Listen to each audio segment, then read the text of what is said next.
Bonjour. Aujourd'hui, on va parler de la qualité de la diffusion publicitaire, voir quel est son impact sur la notion de retour sur investissement. Et puis après, on va voir aussi comment est-ce qu'on peut aller plus loin. Toujours dans l'analyse de la diffusion publicitaire, comment est-ce qu'on peut aller plus loin pour optimiser les résultats des campagnes, que ce soit dans des logiques d'acquisition ou des logiques de branding. Comment est-ce qu'on peut aller plus loin pour optimiser via l'analyse de la diffusion, optimiser en gros les performances des campagnes. Alors, pour cela, dans un premier temps, on va définir ce qu'est la qualité et puis on va regarder les différentes dimensions de cette qualité. Alors, c'est vrai que ce sujet de la qualité, il est vraiment important parce que c'est ce qui nous a permis de premiumiser le mode d'achat programmatique. On a tous connu un jour quelqu'un, annonceur, agence, qui a cette petite goutte de sueur qui coulait parce qu'il avait reçu un screenshot d'un truc qu'il voulait pas voir avec sa marque. Donc vraiment, ce travail autour de la qualité, c'est ce qui nous permet de plus voir ça. Et donc c'est ces 4 items de la qualité, 5 items si on diversifie brand safety, brand suitability, qui nous permettent de ne plus vivre ces situations et justement de continuer à premiumiser ce mode d'achat. Alors. Tout à fait, je t'en prie, vas-y. Le premier critère étant la fraude, important parce que si votre campagne est vue par des robots, je vous fais pas un dessin, mais en termes d'efficacité, on n'y est pas. Pareil sur la géo, si vous voulez diffuser une campagne en France et qu'en fait elle est diffusée en Inde, pas efficace. Brand safety et brand suitability, en termes de brand safety, évidemment, vous n'avez pas envie que votre marque soit associée à des contenus, par exemple, très violents ou de fake news. Brand suitability, là, pour le coup, c'est une notion qui est vraiment sur mesure pour chaque annonceur. C'est-à-dire que si je prends l'exemple d'un alcoolier, en fait, s'il diffuse sa campagne dans un environnement de grossesse ou de maternité, ça va pas permettre de générer de la valeur, voire au contraire, ça peut détruire de la valeur pour la marque si on a en face des gens qui sont heurtés de l'idée de voir un alcoolier communiquer dans ce genre d'environnement.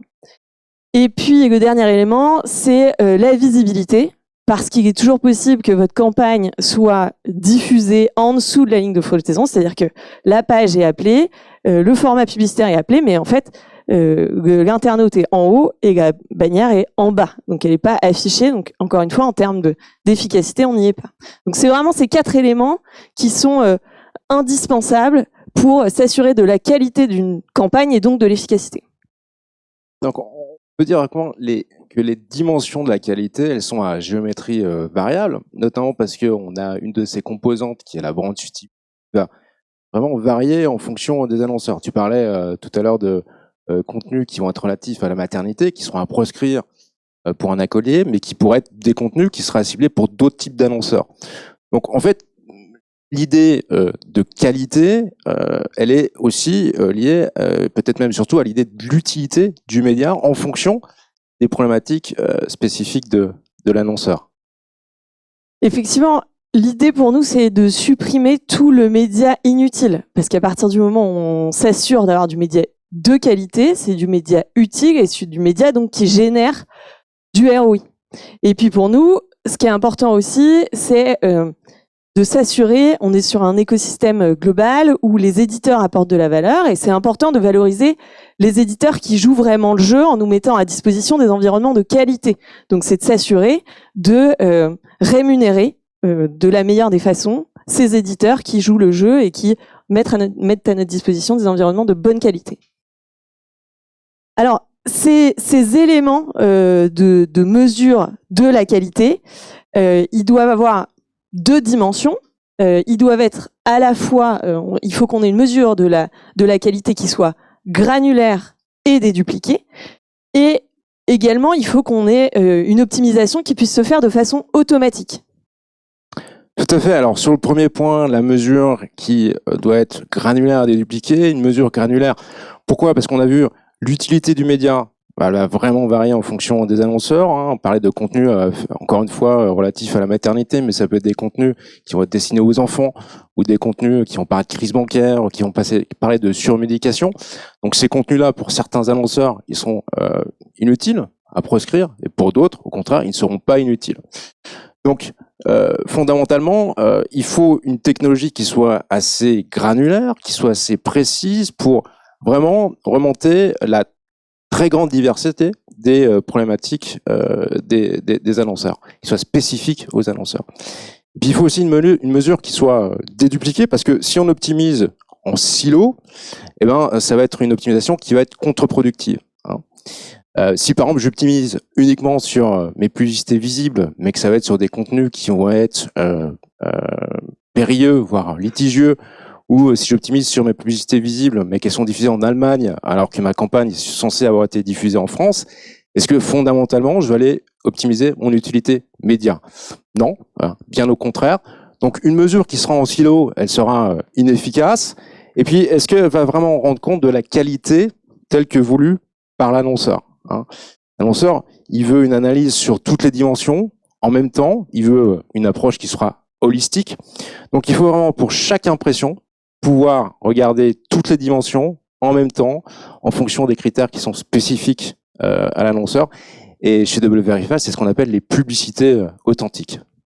Alors, je reviens sur la notion de granularité. C'est vrai que c'est un élément qui est hyper important parce que c'est ce qui va nous permettre d'avoir le reach nécessaire à la diffusion de notre campagne. Je reprends l'exemple de l'alcoolier. En fait, on pourrait très bien imaginer un site qui est à destination des 25-34 et puis en fait on est en pleine Coupe du Monde et je vends de la bière, j'ai besoin d'être diffusé sur ce site des 25-34. Par contre, la rubrique maternité et grossesse, là je veux l'exclure. Donc si j'avais pas cette granularité, peut-être que je me couperais de l'intégralité de ce site et là ce serait contre-productif pour la campagne. Tout à fait. Du coup, le sujet, c'est aussi comment éviter les écueils sur l'optimisation. On pourrait très bien se dire qu'on pourrait travailler en optimisation vraiment manuelle a posteriori et qu'on n'aurait pas besoin d'un truc automatique. Ça voudrait dire quoi? Ça voudrait dire que, alors, on a toujours ce sujet du reach parce que à la main, on n'ira jamais dans la granularité vraiment nécessaire pour exclure uniquement la page ou la rubrique sur laquelle on ne veut pas être diffusé. Ça prend du temps. Et vos traders ont sûrement d'autres trucs plus importants à faire qui vont apporter encore davantage de valeur sur le temps qu'ils vont pouvoir accorder à vos campagnes. Et surtout, vous avez déjà payé ce média. En fait, on le fait a posteriori, donc ça veut dire que c'est du média qui a déjà été diffusé pour lequel vous avez déjà payé et qui n'apporte pas de valeur. Donc c'est vraiment indispensable de travailler sur cette notion d'automatisation. Tout à fait. Et en fait, la technologie, elle va vraiment permettre de pouvoir aller optimiser avant même qu'il y ait la diffusion de la publicité. Elle va pouvoir permettre d'éviter que le média soit gaspillé à la source, et ce, de manière automatique. On a différentes solutions d'optimisation automatique en fonction des différents types d'achats. On a des solutions d'optimisation automatique pour les achats programmatiques, qu'on va appeler des solutions pré-bid. On a une solution d'optimisation automatique pour les achats vidéo, qu'on va appeler le vidéo filtering. On a des solutions d'optimisation automatique pour les achats au sein des plateformes loguées, YouTube et les réseaux sociaux. Et puis ces solutions, elles seront d'autant plus précises elles seront d'autant plus efficaces, qu'elles seront précises. Il faut vraiment qu'elles puissent remonter les critères de mesures qui sont spécifiques à l'annonceur, qui vont ici devenir des critères en fait d'évitement. Il faut vraiment qu'ils puissent être précis pour remonter ces critères-là. Et notamment au niveau des achats programmatiques, on va recommander une mise en place de solutions d'optimisation pour ces plateformes qui soient custom. C'est ce qu'on appelle les solutions pré-bid custom. Et puis, juste en termes de mise en place, la mise en place, elle est simple. La mise en place, elle est rapide parce qu'on va la plupart du temps juste cocher une case sous la plateforme. On va rentrer un numéro sous la plateforme d'achat programmatique.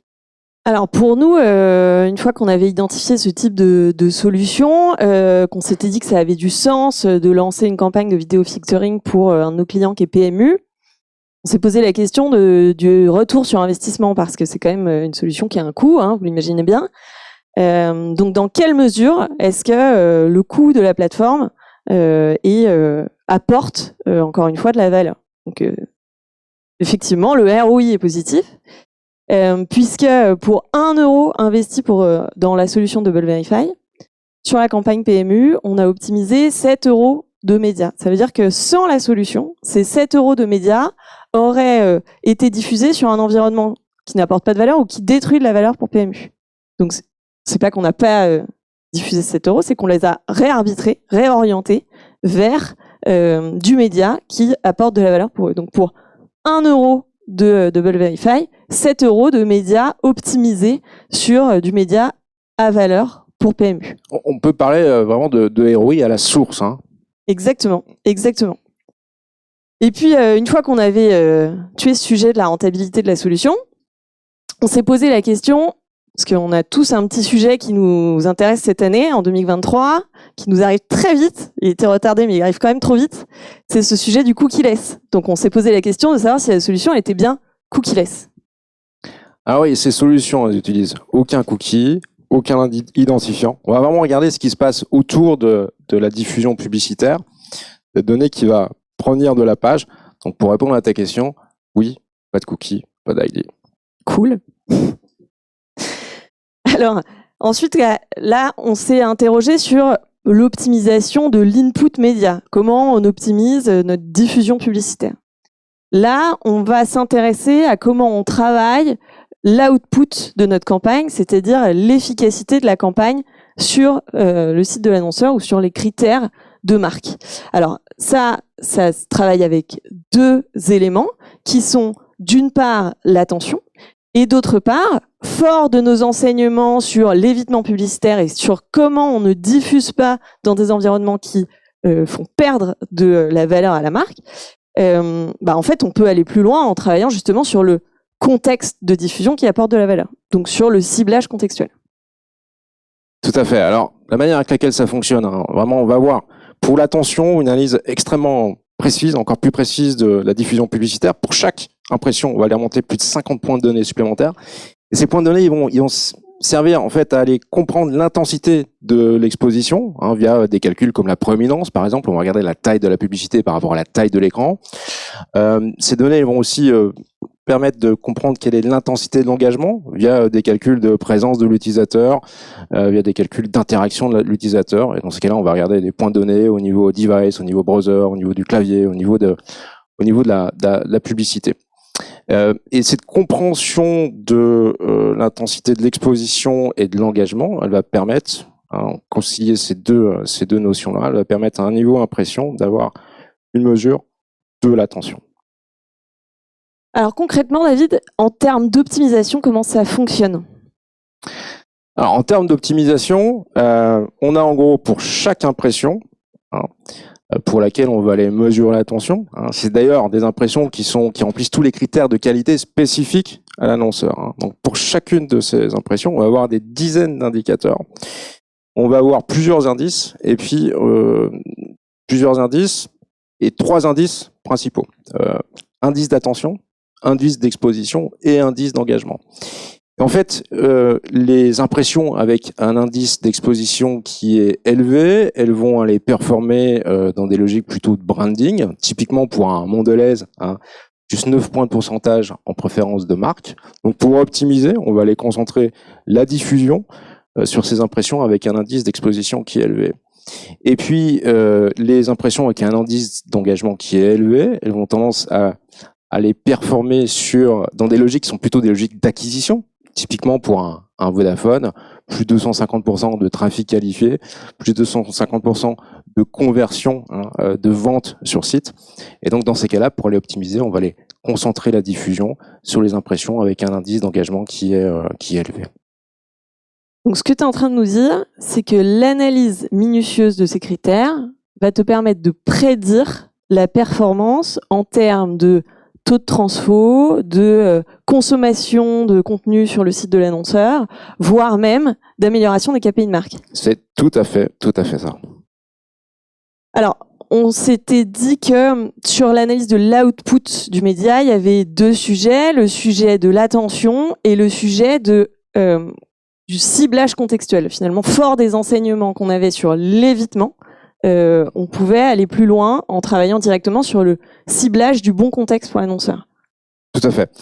On va pouvoir mettre en place au sein des plateformes d'achat programmatique des ciblages de contenu qui vont être très précis en fonction de briefs qui vont être des briefs d'audience. On va pouvoir les cibler des contenus qui vont être les contenus tels que définis par l'IAB. On n'a plus 400 types de contenus. On va pouvoir les cibler des contenus en fonction d'une saisonnalité commerciale, la fête des pères, la fête des mères, Noël, etc. On va pouvoir les cibler des contenus avec des audiences intentionnistes. Il y a des catégories qu'on va appeler des catégories in-market. Donc typiquement, ça veut dire des audiences qui vont montrer un intérêt pour un achat automobile via la visite de sites qui ont parlé d'analyse et de comparaison dans le cadre d'un achat automobile. Et puis, on va pouvoir les cibler des audiences sur la base d'un brief spécifique. Typiquement, par exemple, ça va permettre de répondre à la logique de persona marketing, des quarantenaires urbains qui vont être intéressés par des services financiers. Et dans ces cas-là, c'est un ciblage qui est un ciblage contextuel qui va être custom. Et via notre technologie de semantic science, qui va permettre d'avoir une analyse qui va être extrêmement précise, extrêmement aussi précise, fine et objective du contenu, eh ben, on se rend compte que en termes de résultats, en termes de performance, la conclusion est plutôt probante, puisqu'on a plus 50% de taux de clic pour un 1000, par exemple, plus 50% de taux de clic versus les solutions qu'ils utilisent d'habitude, grâce à la mise en place de 2 segments de ciblage custom et un segment de ciblage intentionniste in-market. Donc, ce que tu es en train de nous dire, c'est que finalement, ces personas qu'on targetait historiquement avec des pools de cookies tiers dont on n'avait pas toujours bien identifié la provenance, je peux le dire, on est aujourd'hui capable de les targeter en ciblage contextuel. Et en plus, que c'est du cookie-less, puisque c'est du contextuel, c'est du cookie-less, c'est ça? C'est complètement du cookie-less, comme pour les solutions de mesure de la qualité et d'optimisation du ROI qu'on a vu tout à l'heure. Ces solutions donc qui vont permettre d'aller optimiser les résultats de campagne, des solutions d'optimisation de la performance, elles sont aussi complètement sans cookies, elles sont complètement sans ID. On va regarder ce qui se passe autour de la diffusion publicitaire. C'est des données qui vont provenir de la page. Et c'est de la donnée de contexte au sens large. On va regarder le contenu, la qualité et l'attention. Ok, donc si on résume un peu ce qu'on s'est dit depuis le début, on a ce sujet de... Je veux bien passer à la slide d'après. On a travaillé la mesure de la qualité, on a travaillé l'optimisation du ROI à la source. Et en fait, tous ces éléments d'optimisation, ce travail d'optimisation va nous permettre d'enrichir notre travail autour du contexte d'un maximum de données. En fait, notre travail historique sur le contexte, qui est quand même notre métier de base, c'est de trouver le bon contexte pour diffuser nos campagnes, va être enrichi de toutes ces données. Ouais, de toutes ces données, de beaucoup de données, beaucoup de données, d'énormément de données, beaucoup de calculs aussi en temps réel. Et c'est tout à fait l'idée. On va aller valoriser le contexte et avec vraiment cette granularité, cette richesse au niveau de la donnée et des calculs. C'est tout à fait l'idée. C'est une belle manière de conclure. Et c'est vrai que pour nous, d'avoir ce genre de solution qui va nous permettre d'agréger un maximum de données et d'avoir de la donnée dédupliquée et granulaire, c'est super important dans le contexte actuel parce que là où le cookie-less pouvait à première vue nous laisser penser qu'on aurait moins de données, finalement c'est l'inverse, c'est-à-dire que on va avoir beaucoup plus de sources de données en silos qui vont s'agréger. Donc pour nous, agence média, le travail, c'est d'être capable de prendre de la hauteur par rapport à ces données et d'intégrer toutes ces données dans des outils d'aide à la décision, exactement comme ce que fait Double Verify. Donc ça va vraiment nous aider dans le contexte de demain. Très bien, parfait. On a fini notre petite discussion et on est tout à fait ouvert à des questions qu'il pourrait y avoir au sein de l'audience. Merci. Merci.